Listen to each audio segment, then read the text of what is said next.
I am ready. Serbisyong totoo ng GMA News.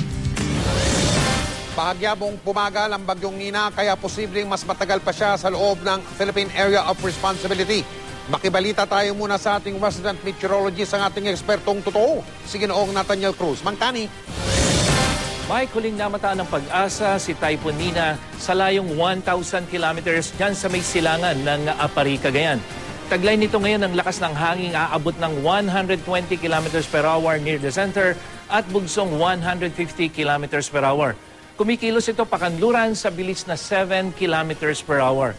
Base sa storm track ng Weather Central, mababa ang tsansa na mag-landfall itong bagyo at kung hindi ito magbabago ng galaw, ay posibleng sa linggo pa ito lumabas ng PAR.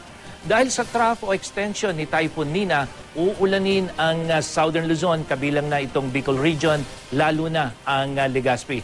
Samantala, ang Metro Manila ay posibleng ulanin din dahil naman sa local thunderstorm at mas magiging mataas po ang probability ng ulan, lalong-lalo na pagdating ng tanghali, 60% at bahagyang tataas siyang pagdating ng gabi, 70%. Mas mararamdaman naman ang trough ng bagyo dito sa malaking bahagi ng Visayas, kung saan magkakaroon ng mahina hanggang katamtamang pagulan.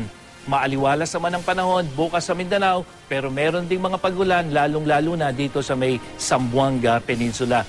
At para po sa karagdagang update sa ulat panahon, pwede nyo pong bisitahin ang GMA News weather page.